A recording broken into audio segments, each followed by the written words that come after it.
Pires comme spectateur. Fernandez suspendu et Sopira remplaçant.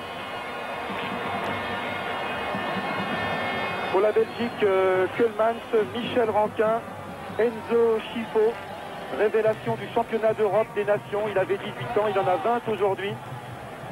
Justement, Michel, une des dernières confrontations avec un Jean-Marc Ferreri qui a peu joué dans ce mondial. Alors c'est le moment pour Jean-Marc d'éclater. On connaît ses qualités à Auxerre. Il faut qu'il éprouve maintenant en équipe de France. Libar alerte Papin là-bas, aux prises avec Guéret. Lorsqu'on lui envoie une passe difficile, eh bien, il essaie de se rattraper comme il fait. Manuel Amoros. Jacques est là, un dommage, et Jean-Pierre Papin. Ah, Jean-Pierre vraiment a été à deux doigts ici d'ouvrir le score. C'est ce qu'on appelle les occasions immanquables. On se trouve devant le but, on voit le ballon, il n'y a même pas le gardien. Et il y a peut-être eu un fourgon, il y a peut-être eu quelque chose qui a dévié la trajectoire du ballon. Papin, il a qu'un seul homme en face de lui. Voilà, donne le ballon à Rancarola, très beau jet de Yann Keulemans. Ouvre le score de Quimper. 1-0 pour la Belgique après 10 minutes et 30 secondes de jeu. Eh bien tout ça c'est un petit peu style belge. On essaie de préparer au milieu de terrain et de lancer cette espèce de fusée qui est Yann Keulemans. Et là on avait l'impression qu'il n'allait pas pouvoir arriver le premier sur le ballon, mais il est grand à l'impulsion et il a pu marquer ce but-là alors qu'il y avait les défenseurs français sur lui et Rust qui venait au devant. Peut-être là davantage motivé. Oui, Keulemans est souvent d'ailleurs auteur de buts décisifs, c'est lui qui a égalisé. Tigana. Ce qui va arrêter aux avant-postes, il faut marquer les Papin annule le but car il y a eu un au préalable. On va le revoir, je pense que c'était très net, mais voilà qui prouve que l'équipe de France en voulait énormément. Elle n'accepte pas d'être dominée, d'être menée par la Belgique. Avec le sourire, M. Courtenay, et avec l'acquiescement des joueurs français, annule ce but. Vous voyez par terre, hein, c'est manifeste, Michel Libar a fait une cabriole de gymnaste et là il a touché le ballon. Mais pour l'instant nous n'en sommes pas là, nous sommes menés par la Belgique. Avec une bonne ouverture maintenant, un ballon pour Davides, centre et c'était pas loin, enfin à vrai dire, pas été véritablement. Fini, attention, c'est encore un cependant, le roux se bat. Georges Brune. Ah, il a deux coéquipiers. Nicolas Klessen encore. Oh là là! Alors que Jean Tigana était sur la défensive, mais c'était bien loin de l'attaquant belge. Les Belges combinent fort bien, ils dérapent toujours dans les couloirs. A voulu tenter quelque chose d'intéressant, ça a échoué. Pour l'instant, Jean-Pierre n'est pas en réussite. Il tente beaucoup de choses, mais il y a beaucoup de déchets dans son jeu. Bellone. Allez, je dis qu'il va passer sur la droite. Philippe Verpuis, allez,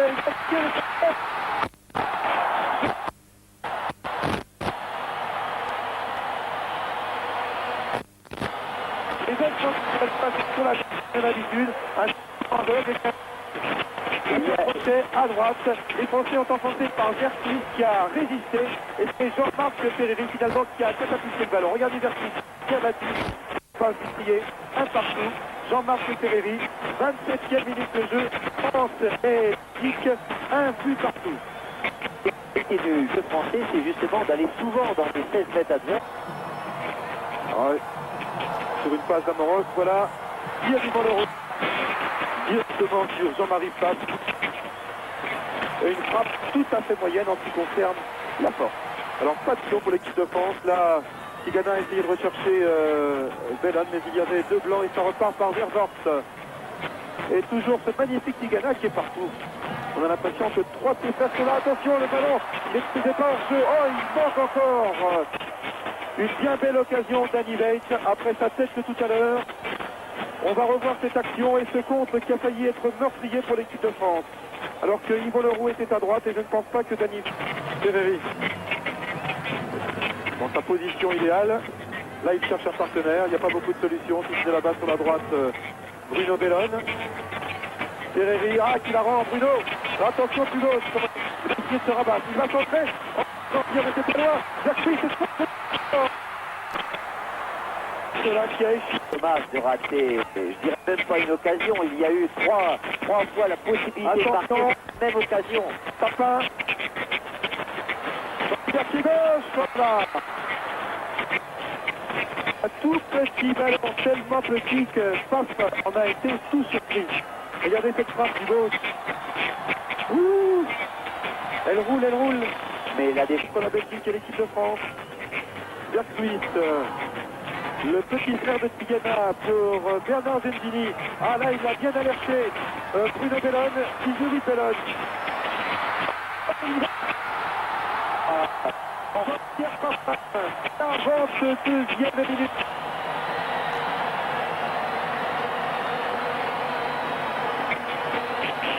On voit trop souvent qu'il y a eu une différence entre le rythme des Français et le rythme des Belges. Le rythme belge a baissé énormément depuis les premières minutes, alors que les Français beaucoup plus en confiance. Et maintenant, même je crois que ça devrait donner en deuxième mi-temps beaucoup de possibilités. Papin, premier match, un but. Dernier match aujourd'hui, un but. Et pour lui, c'est ça. Bellone qui en veut beaucoup. Vertruis.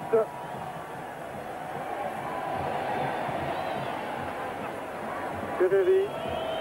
Bien joué pour Vertruis, il va pouvoir donner. Et Papin était là.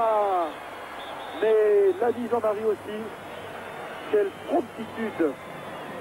Quelle efficacité. C'était surtout une très belle action française et toujours par l'extérieur avec le centre entrée qui est toujours mortel. Heureusement pour les Belges, il y a eu surtout de mental dans ce mondial. C'est un joueur qui peut jouer à tous les postes et là il a démontré qu'il pouvait s'adapter très vite. Yann Seulement, c'est dangereux, ils vont marquer les Belges. Oh là là, Stéphane Demol, troisième grosse occasion belge au cours de la partie.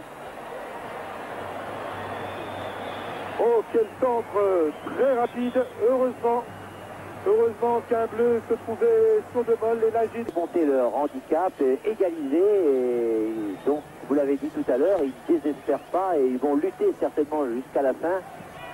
C'est bien dans leur tempérament. Papin. Ferreri pour Tigana. Oh, bien joué, trop bien joué. Oh, carte. Papin là-bas avait démarré, mais bien trop seul pour ne pas être en jeu. Il s'est heurté l'ami Jean-Pierre avec Jean-Marie Paf. On a vu beaucoup de joueurs au sol, Michel, pendant ce mondial. Heureusement, eh bien, les filières sont arrivées pour rien. Reprise avec Moment, il a le dessus, Bruno Bellone, Jean-Marc est là, ils vont marquer les Français, non, Jean-Pierre Papin est là. Mais au dernier moment, les Blancs s'étaient bien regroupés et corner concédé maintenant par Raymond Moment. Encore un contre-pied tout à fait excellent de Bruno Bellone de la droite, il a redressé. Et qu'un petit but d'avance pour l'équipe de France.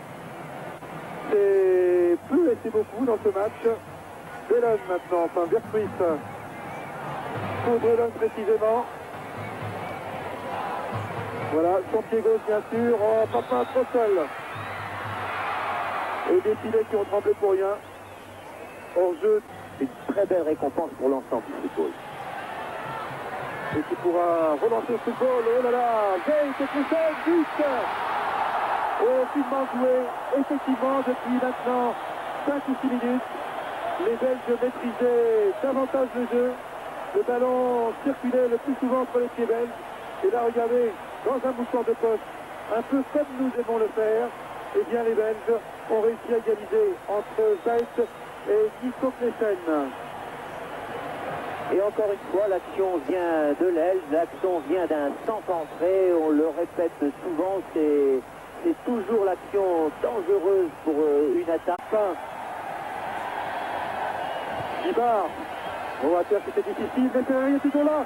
Oh, Van der Elst sur Vertruis semble toujours aussi intense, et c'est normal, je vous l'ai dit. Il reste 30 minutes. Et après presque 2 mois d'effort, attention là là, en ce jeu entre direct, Russe est sorti, et c'est un corner. C'est tout au moins ce qu'indique l'arbitre. Alors que l'ami Albert doit dire à Sir Courtenay, my dear, I don't touch the ball. Je n'ai pas touché la balle, avec son accent alsacien, car Cyrus joue à Sochaux. Il est né à quelques kilomètres de là, à Cernay. C'est dans le Haut-Rhin en Alsace. Et corner pour l'équipe de France. Ferreri. Gentini. Ouais. Ouais. Bravo. Il n'y avait aucun mouvement dans la surface. L'arbitre n'a pas bougé. Les Bleus se sont écroulés de joie. 3-2 pour l'équipe de France. Avec le pied gauche. C'est normal, ces situations. Il y en a qu'il faut qu'ils cèdent en fin de partie. Après tant d'efforts, Bernard Gentini. Toujours très adroit devant le but adverse et qui sait merveilleusement bien profiter de toutes les situations, comme ici. C'est un avantage qui va redonner certainement des ailes. Je pense qu'il a retrouvé son calme, et c'est normal. Il va attaquer, mais à petits pas, avec prudence. Et qui ne profitera que des situations très avantageuses. Oh, Bellone. Et ils vont marquer les Français. Non, finalement, Van der Elst a contré là-bas. Alors qu'au départ, on avait l'impression que tout le monde s'était arrêté, Michel. Hein. Oui, on a pensé à un hors-jeu, mais ça paraît incroyable de rater ce quatrième but. Ah, c'est vrai, la Vercruis l'avait vraiment au bout du crampon, au bout de sa languette de la chaussure. Mais Van der Elst, eh bien, ne voulait pas. Là, on va revoir. Vous voyez, là, on reste complètement bloqué. On se demande ce qui va se passer. Eh bien, Bellone réussit à donner à Vercruis. Mais il faut dire que l'ami Léo était bien une bonne chose de l'avoir fait entrer. Eh bien, il nous a démontré exactement le contraire. Gentini maintenant, l'ex pied droit. Oh voilà, il le met sur son gauche. Oh voilà, il tire remarquablement maintenant Moros. Au crochet de Moros. Et que donne M. Courtenay? Il indique le point de pénalty. Alors là, Michel, je crois que les Bleus vont pouvoir lever le point peut-être à la fin du match en disant on a rejoint ceux de 58. Mais attention à frappe. Hein. Attention à frappe, on revoit, voilà. Un pénalty n'est jamais une formalité. C'est vrai. Surtout quand on a eu leur de gloire. Alors, eh bien, c'est l'ami Manuel, il est calme, Manu. Il va le réussir. Quelle présence, quelle lucidité. Quel magnifique Manuel Amoros. L'autre soir, lorsque je l'ai vu tirer les pénaltys, après la prolongation, je dis avec Manuel, il ne pourra rien arriver. Là, lorsque je l'ai vu partir à petits pas, même face à un pape, eh bien, il ne pouvait pas le manquer, Michel. Il est allé avec beaucoup de maîtrise, mais encore fallait-il réussir le geste technique. Il a trompé Faf en faisant croire qu'il allait tirer sur la gauche du gardien. De Moll qui paraît très fatigué. Ah, faut dire depuis 6 mois, il n'a loupé aucun match. Est-ce que Veil est hors jeu? Non, il n'est pas signalé. Et voilà. Oh, tête de Clesen. Non, on n'a pas eu grand face à face entre Papin et Paf. Vercruis, un petit peu de ressources, bien joué. Vercruis. Oh, Jean-Marie Paf et Papin dans les nuages. Enfin, il n'y en a pas beaucoup aujourd'hui. Alors que nous avons maintenant entamé les 3 dernières minutes de jeu. Voilà, un bon vol plané de Pape et une reprise. Enfin, il prend tellement de risques. Jean Tigana qui va rempiler eh bien, l'équipe de France risque d'être encore présente dans les prochaines années. Dommage qu'elle n'ait pas su saisir sa chance jusqu'à cette finale mexicaine. Attention à Yann Colemans. Voilà, Russe s'était interposé. Il vient de démontrer qu'il lui reste encore des forces en frappant avec une telle puissance. Puissance de bulldozer alors qu'il dans sa petite poste arrière. Ah là là, un arbitre qui a pas... Il a peur de mettre sa montre au poignet, Michel. Hein. Non, il lui reste encore une quinzaine de secondes. Il est chaque fois obligé quand même de... Ouais. Main droite, poche arrière. Vercruis, Ferreri. Il regarde sa montre ou pas? Non, il dit que c'est la fin. Monsieur Courtenay, voilà. L'équipe de France, 3e de ce mondial.